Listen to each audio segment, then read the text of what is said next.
வணக்கம்.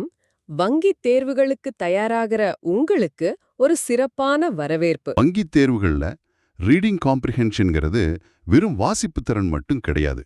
அது வரிகளுக்கு நடுவுல மறைஞ்சிருக்கிற கருத்தை புரிஞ்சுக்கிறது. அதனால தான் ஒரு அருமையான மேற்கோள் இருக்கு. Words are your weapons in the reading comprehension battle. ஆஹா, வாசிப்பு புரிதல்ங்கிற போர்க்களத்துல வார்த்தைகள் தான் உங்களுடைய ஆயுதங்கள். இன்னைக்கு நிர்வாகம், சட்டம், மோதல் இது சம்பந்தப்பட்ட வார்த்தையில பயன்படுத்தி ஒரு நாட்டுல ஒரு பிரச்சனை எப்படி உருவாகுது, வளர்ந்து ஒரு முடிவுக்கு வருதுங்கிற கதைய பார்க்க போறோம். கேட்கவே ரொம்ப சுவாரஸ்யமா இருக்கு. சரி, நேரடியா விஷயத்துக்குள்ள போயிடலாமா? முதல் தொகுப்பை பார்க்கலாம். கண்டிப்பா. முதல் கருப்பொருள் தி லாங்குவேஜ் ஆஃப் கண்ட்ரோல், அதாவது நிர்வாகம் மற்றும் கட்டுப்பாடு. இதுல 4 வார்த்தைகள் இருக்கு. சூப்பர்விஷன், என்ஃபோர்ஸ்மெண்ட், மேண்டேட்ரி, அப்புறம் லெஜிட்டிமேட். ம் இந்த வார்த்தைகளுக்கு இடையில இருக்கிற சின்ன சின்ன வேறுபாடுகளை புரிஞ்சுக்கிறது ரொம்ப முக்கியம். இப்ப ஆசிரியர் குறிப்புல சொல்ற மாதிரி என்ஃபோர்ஸ்மெண்ட்ங்கிறது சட்டங்களை நடைமுறைப்படுத்துறது. சரி. ஆனா சூப்பர்விஷனுங்கிறது நிர்வாகத்துல மேற்பார்வையிடுறது. ரெண்டுமே கட்டுப்பாடு தான், ஆனா சூழல் வேற. ஓகே ஓகே இதே கருப்பொருள்ல அடுத்த பகுதி ஸ்டாப்பிங் அண்ட் சேஞ்சிங், அதாவது நிறுத்தம் மற்றும் மாற்றம். இதுல செசேஷன், இன்வாலிடேட், சப்ஸ்டிடியூட், டீவியேட்னு வார்த்தைகள் இருக்கு. ஆமா. இப்போ சிசேஷன்னா ஒரு செயல்முறையை நிறுத்துறது. ஆனா இன்வாலிடேட்னா ஒரு விஷயத்தையே செல்லாததா ஆக்குறது. உதாரணத்துக்கு சீஸ்ஃபயர்ல ஒரு சிசேஷன் இருக்கலாம். ஆனா ஒரு சட்டத்தை இன்வாலிடேட் பண்ணா அது இனிமே செல்லாது. ஆஹா, அருமையான விளக்கம். சரி, அடுத்ததா ஒரு முக்கியமான கருப்பொருளுக்கு வருவோம். ஊழல் மற்றும் அதன் விளைவுகள். ஆமாம். Theme B, corruption and consequences. இதுல தி மெக்கானிக்ஸ் ஆஃப் கரப்ஷன்னு ஒரு பகுதி இருக்கு. ம் இதுல லாண்டர், இன்டர்மீடியரிஸ், பேட்ரனேஜ், சப்வர்ட்னு 4 வார்த்தைகள். இந்த வார்த்தைகள் எல்லாம் எப்படி ஒன்னோடு ஒன்னு தொடர்புல இருக்குன்னு பாருங்க. இது ஒரு சங்கிலி மாதிரி. சங்கிலியா? ஆமா.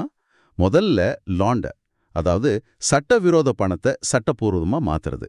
இதை யாரு மூலமா செய்வாங்க? இன்டர்மீடியரிஸ், அதாவது இடைத்தரகர்கள். சரி. இந்த சட்டவிரோத செயல்கள் பெரும்பாலும் யாருடைய பாதுகாப்புல நடக்கும்? பேட்ரனேஜ், அதாவது செல்வாக்குள்ளவங்களோட ஆதரவு. இதெல்லாம் சேர்ந்து என்ன பண்ணும்? ஒரு நாட்டின் சட்ட அமைப்பைய சப்வர்ட் செஞ்சிடும், அதாவது உள்ளிருந்தே அரிச்சிடும். இதுல ஒரு சின்ன சந்தேகம். இந்த பேட்ரனேஜ்ங்கிற வார்த்தை இது எப்போதுமே ஒரு நெகட்டிவ் அர்த்தத்துல தான் பயன்படுத்தப்படுமா? மிக நல்ல கேள்வி. இல்ல, பேட்ரனேஜ் ஆஃப் தி ஆர்ட்ஸ்னு சொன்னா அது கலைகளுக்கு கொடுக்கிற ஆதரவு. அது ஒரு நல்ல விஷயம். ஓ, ஆனா ரீடிங் காம்ப்ரிஹென்ஷன்ல அரசியல் சம்பந்தப்பட்ட கட்டுரைகள்ல பேட்ரனேஜ் வந்தா அது பெரும்பாலும் தகுதியற்ற ஒருத்தருக்கு விசுவாசத்துக்காக கொடுக்கப்படுற ஆதரவு குறிக்கும். புரிகிறது. இந்த நுட்பமான வேறுபாடு தான் முக்கியம். நிச்சயமா. சரி, இப்படி ஒரு அமைப்புல ஊழல் நடக்கும்போது அது மக்கள் கிட்ட ஒரு அதிருப்தியை உண்டாக்குமே. இது உங்க பாடப்பொருள்ல தி ஹியூமன் இம்பாக்ட் பகுதியோட பொருந்துதான். மிக சரியா இணைக்கிறீங்க. ஊழல் நடக்கும்போது மக்கள் அந்த அமைப்பிலிருந்து தங்களை அந்நியமா உணர ஆரம்பிப்பாங்க. அதத்தான் ஏலியனேஷன் சொல்றோம். ஏலியனேஷன். இந்த அந்நியமாதல் உணர்வு அவங்களுக்குள்ள குறைகளை, அதாவது கிரீவியன்சஸை உருவாக்குது. அவங்க புகார்கள் கேட்கப்படாத போது அது ஒரு பெரிய பிரச்சனைக்கு தொடக்கப்புள்ளியா மாறுது. அப்போ ஊழலால் உருவான மக்கள் குறைகள் அது ஒரு சமூக அமைதியின்மைக்கு வழிவகுக்கும். ஆமா. இப்போ நான் உங்க பாடப்பொருள்ல கான்ஃப்ளிக்ட் அண்ட் இன்ஸ்டெபிலிட்டிங்கிற தலைப்பை பார்க்கறேன். இதுல இருக்கிற வார்த்தைகள் ஒரு நிகழ்வோட அடுத்தடுத்த கட்டங்கள் மாதிரி தெரியுதே. கரெக்ட். அது ஒரு நிகழ்வின் வளர்ச்சி தான். முதல்ல மக்கள் கிட்ட அன்ரெஸ்ட், அதாவது அமைதியின்மை உருவாகும். அது கட்டுப்படுத்தப்படலன்னா கேயாஸ், பெரும் குழப்பமா மாறும். சில நேரங்கள்ல இந்த அதிருப்தி அரசாங்கத்துக்கு எதிரான ஆயுதமேந்திய கிளர்ச்சியா, அதாவது இன்சர்ஜென்சியா கூட வெடிக்கலாம். அந்த மாதிரி ஒரு சூழல்ல நாட்டின் நிலைமை ரொம்ப ஃப்ரெஜைல், அதாவது எளிதில் உடையக்கூடியதா மாறிடும். இப்போ புரியுது. ஒரு பத்திரிகையாளர் அன்ரெஸ்ட்னு எழுதுறதுக்கும் இன்சர்ஜென்சின்னு எழுதுறதுக்கும் பெரிய வித்தியாசம் இருக்கு. நிச்சயமா. வார்த்தைய வச்சே நிலைமையோட தீவிரத்தை நம்மால புரிஞ்சுக்க முடியும். இவ்வளவு தீவிரமான ஒரு நிலைமையை விவரிக்க சில குறிப்பிட்ட வார்த்தைகள் தேவைப்படுமா? ஆமா. அதுதான் நம்மள அடுத்த பகுதிக்கு டிஸ்கிரைபிங் சிவேரிட்டிக்கு கூட்டிட்டு போகுது. நிலைமை ரொம்ப மோசம்னு சொல்ல கிரிம்ங்கிற வார்த்தையை பயன்படுத்தலாம். The situation is grim. Okay, grim. நிலைமை இன்னும் மோசமாகிறத டிட்டீரியோரேட்டட்னு சொல்லுவோம். ஒரு செயலுக்கும் விளைவுக்கும் சம்பந்தமே இல்லைன்னா அது டிஸ்ப்ரொபோர்ஷனேட்.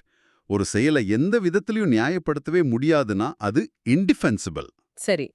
இப்போ நாட்டுல ஒரு கிரிம்மான சூழல் இருக்கு. மக்கள் கிளர்ச்சியில ஈடுபடுறாங்க. இந்த நேரத்துல அரசாங்கம் எப்படி எதிர்வினையாற்றா? ஹெவி ஆக்ஷன்ஸ்னு சில கடுமையான வார்த்தைகள் இருக்கே. இதுதான் ஒரு கட்டுரையோட மிக முக்கியமான பகுதி. அரசாங்கம் சட்டவிரோத செயல்களை ஒடுக்க எடுக்கிற நடவடிக்கையை கிராக்டவுன்னு சொல்லுவாங்க. Crack down.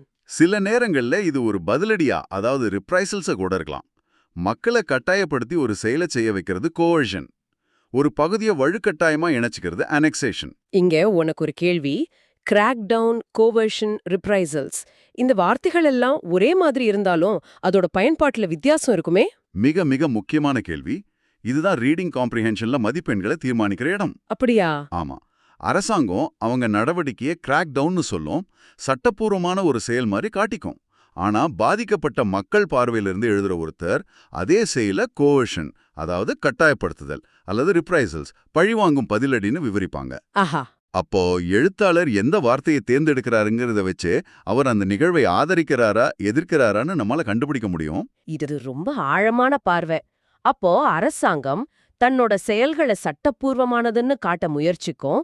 இது த லாங்குவேஜ் ஆஃப் கண்ட்ரோல் பகுதியோட பொருந்துதே. நிச்சயமா அரசாங்கம் தன் நடவடிக்கைகள் சட்டப்படியான என்ஃபோர்ஸ்மெண்ட்னு சொல்லும். தங்களோட ஆட்சி லெஜிட்டிமேட், அதாவது நியாயமானதுன்னு நிலைநாட்ட முயற்சிக்கும். ஆனா ஒரு கிராக் டவுன் நடக்கும்போது சட்டப்பூர்வமான நடவடிக்கைகளுக்கும் சட்டத்தை மீறிய செயல்களுக்கும் நடுவுல இருக்கிற கோடு அழிஞ்சிட வாய்ப்பு இருக்கே. இருக்கு. அதுதான் நம்மள லா அண்ட் ரைட்ஸ் பகுதிக்கு கூட்டிட்டு போகுது. சொல்லுங்க. மோதல் தீவிரமாகும்போது சில சமயம் சட்டத்துக்கு புறம்பான நடவடிக்கைகள் நடக்கலாம்.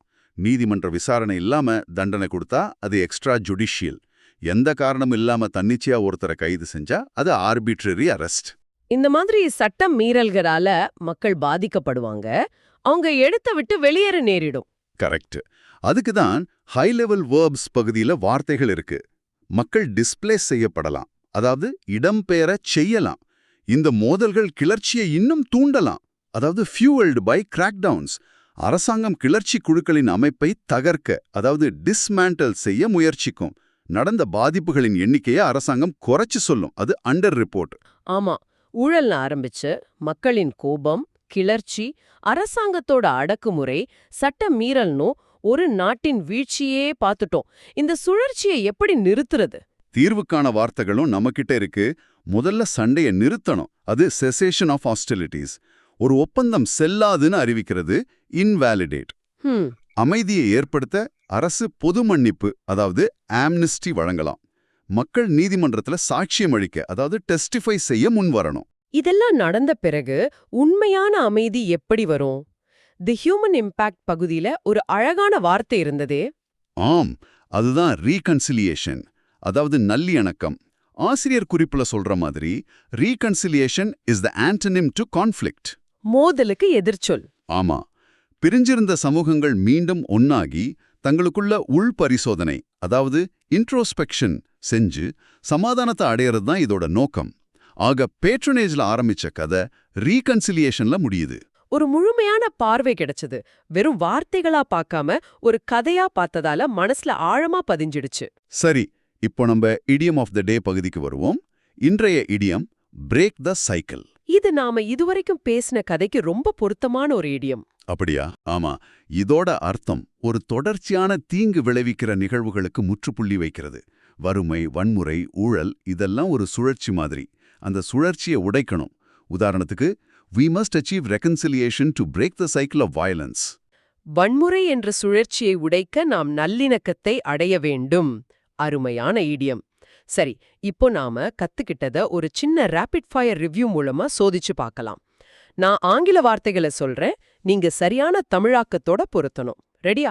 நான் ரெடி. நீங்களும் தயாரா இருப்பீங்கன்னு நம்புறேன். ஓகே. முதல் வார்த்தை கிரிம். இரண்டாவது ஆம்னஸ்டி. மூன்றாவது லாண்டர். நாலாவது ரிப்ரைசல்ஸ். சரி, பதில்களை பார்க்கலாமா? கிரிம்னா கடுமையான, ஆம்னஸ்டினா பொது மன்னிப்பு, லாண்டர்னா சட்டவிரோதமா பணமாற்றுதல், ரிப்ரைசல்ஸ்னா பதிலடி. உங்களுக்கு எல்லா பதில்களும் சரியா வந்துச்சா? இந்த வார்த்தைகளோட அர்த்தம் இப்போ உங்க மனசுல ஆழமா பதிஞ்சிருக்கும்னு நம்புறேன். வங்கி தேர்வுகளுக்கு தேவையான பல முக்கியமான வார்த்தைகளை ஒரு கதையின் வழியா கத்துக்கிட்டோம். இது பிரிலிம்ஸ், மெயின்ஸ் 2 தேர்வுகளுக்குமே ரொம்ப அவசியம்னு ஞாபகம் வச்சுக்கோங்க. ஆமா. Consistency is the mother of mastery அப்படின்னு ஒரு மேற்கோள் இருக்கு. விடாமுயற்சியோட தொடர்ந்து பயிற்சி சேர்றது தான் வெற்றிக்கு வழி. சொற்களஞ்சியம்தான் வங்கி தேர்வுகள்ல உங்க வெற்றிக்கு திறவுகோல்.